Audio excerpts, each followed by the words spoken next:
हो गया। यहाँ पे बच्चों हम बिस्मार्क के बारे में देखेंगे। बिस्मार्क इतना बढ़िया कूटनीतिज्ञ था, इतना शातिर दिमाग वाला था कि कब किससे दुश्मनी करना है और कब किससे दोस्ती करना है और कितना देर करना है बहुत अच्छी तरीके से जानता था। ऑस्ट्रिया के साथ मिलकर के डेनमार्क पे आक्रमण करके 2 राज्य ले लिया और पुनः एक राज्य में विद्रोह भड़का करके जब ऑस्ट्रिया सेना भेजने वाला था तो क्या कर दिया, मना कर दिया कि नहीं हम नहीं जाने देंगे अपनी तरफ से। इस तरह का कुशल कूटनीतिज्ञ था कौन, बिस्मार्क। तो एक एक करके हम देख लेते हैं। हालांकि इस वीडियो में हम आधा ही पार्ट करेंगे बिस्मार्क के बारे में, ठीक है। नेक्स्ट वीडियो में हम पूरा कर लेंगे। तो थोड़ा सा यहाँ पे आप लोग ध्यान देंगे। यहाँ पे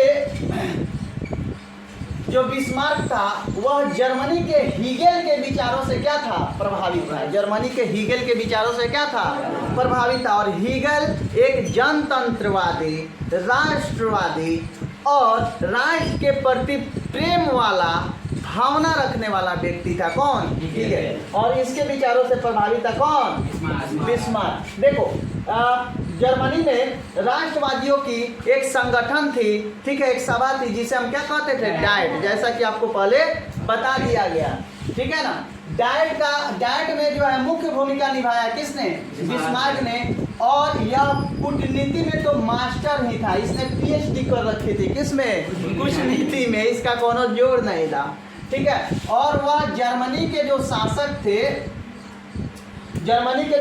थे उसके अंडर में रहते हुए इसने क्या किया, जर्मनी को एकीकरण करने का क्या किया, प्रयास किया, ठीक है ना। चूंकि पर्सा के नेतृत्व में जर्मनी का एकीकरण होने वाला था और इसका देख रेख कौन कर रहा था, बिस्मार्क कर रहा था। कौन कर रहा था, बिस्मार्क। और यह एक सफल कूटनीतिज्ञ था, राजनीतिज्ञ था, ठीक है। चलिए, इसने यह देखा कि अगर जर्मनी को एकीकृत करना है तो सैन्य शक्ति की बहुत ज़्यादा जरूरत है। बिना सैन्य शक्ति के हम जर्मनी का एकीकरण नहीं कर सकते। इसने सैन्य शक्ति की आवश्यकता को समझा, ठीक है ना। और उसने रक्त और लौह की नीति का अवलंबन किया। किसने रक्त और लौह की नीति का अवलंबन किया बच्चों, अरे बोलिए किसने, ऑब्जेक्टिव तैयार हुआ आपका। किसने लौह और रक्त के नीति का जो है अनुमोदन किया, बिस्मार्क ने। किसका, रक्त और, इसका अर्थ क्या हुआ, रक्त माने खून और लौह माने हथियार, यानी हथियार और गर्दन, इस सब का नीति का अवलंबन कौन किया, बिस्मार्क, ठीक है ना।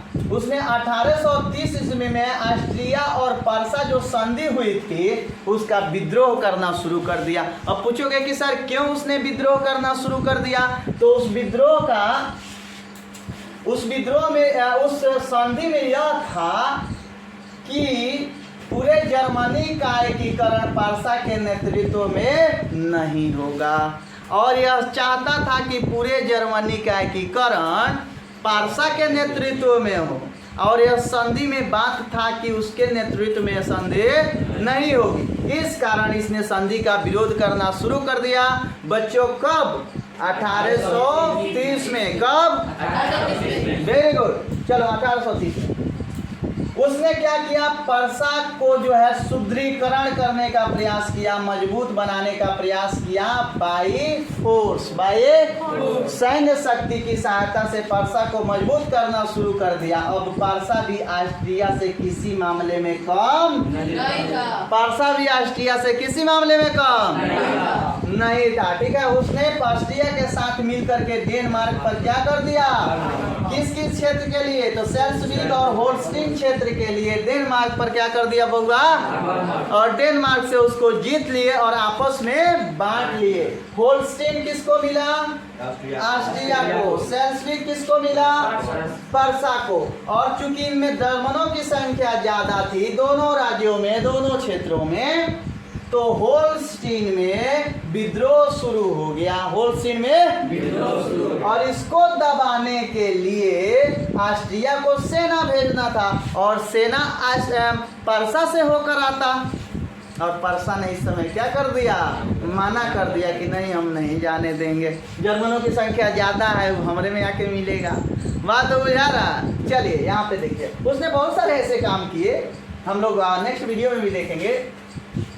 ऑस्ट्रिया जो था, ऑस्ट्रिया वह परसा को जो है नहीं देखना चाहता था, परसा उससे थोड़ा भी नहीं सुहाता था। अब दुश्मनी की भावना दोनों में हो गई। अब लग रहा था कि दोनों में युद्ध होगा ही होगा। लेकिन बिस्मार्क क्या चाहता था? बिस्मार्क यह चाहता था बच्चों कि लोगों के मन में यह जाए कि युद्ध केवल ऑस्ट्रिया चाहता है, परसा तो शांति चाहता है। और कूटनीति के बदौलत, अपने कूटनीति से इसने यह साबित भी किया कि युद्ध कौन चाहता है? परसा क्या चाहता है? शांति। ठीक है, कूटनीति के बदौलत इसने क्या कर दिया? सिद्ध कर दिया। अब देखो, बिस्मार्क चूंकि जान गया था कि युद्ध आज नहीं तो कल जरूर होगा, जंग तो जरूर होगी, तो जंग की तैयारी भी करनी पड़ेगी। उसने फ्रांस से दोस्ती की, इटली से दोस्ती की। अब दोस्ती तो बिना कारण, बिना कोनो लाभ के नहीं होगा, तो उसने फ्रांस को बोला कि हम कुछ क्षेत्र आपको क्या कर देंगे। क्या करना है कि जब मैं युद्ध करूँ ऑस्ट्रिया से तो आपको तटस्थ रहना है, कहना कि नहीं हम कुछ नहीं जानते हैं। ठीक है, इसके बदले में आपको जर्मनी को क्या देना था? परसा को कुछ क्षेत्र देने थे। किसको?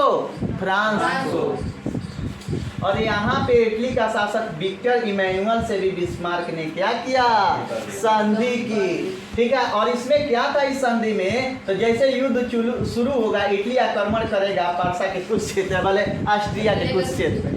अब जैसे युद्ध इन दोनों में होगा, अब यहाँ से इटली भी आक्रमण कर देगा, फ्रांस तटस्थ है, तो घेरा गए। 1866 में कुछ ऐसी स्थिति बनी कि घोर असंतोष हो गया ऑस्ट्रिया को। किसके प्रति? तो परसा के प्रति। उसको अपमान लगा कि परसा मेरा हर जगह बेइज्जती कर रहा है, अब नहीं मानेंगे, अब तो हम युद्ध करेंगे ही करेंगे। हे परसा वालों, तुम लोगों को धोएंगे, छोड़ेंगे नहीं। और परसा भी कहाँ, यहाँ आराम से बैठा था। यहाँ तो दो को संधि कैले था परसा एकदम बढ़िया से इसको धोने के लिए। ठीक है, उसके बाद 1866 ईस्वी में क्या हुआ कि परसा और ऑस्ट्रिया में हुआ युद्ध। कहाँ हुआ? सेडेवा में। कहाँ हुआ? और सेडेवा के युद्ध में ऑस्ट्रिया बुरी तरह से कुचला गया, बुरी तरीके से पीटा, सब हरा दिया सब। किसको? ऑस्ट्रिया को। कब? कहाँ के युद्ध में? सेडेवा के युद्ध में। किसने हराया? किसको हराया? ऑस्ट्रिया को। ऑस्ट्रेलिया को नहीं, ऑस्ट्रिया को।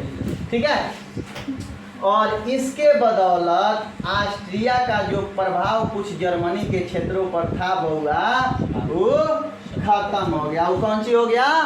खत्म हो गया। और इसी के चलते जर्मनी के एकीकरण का 2/3 काम भी क्या हो गया?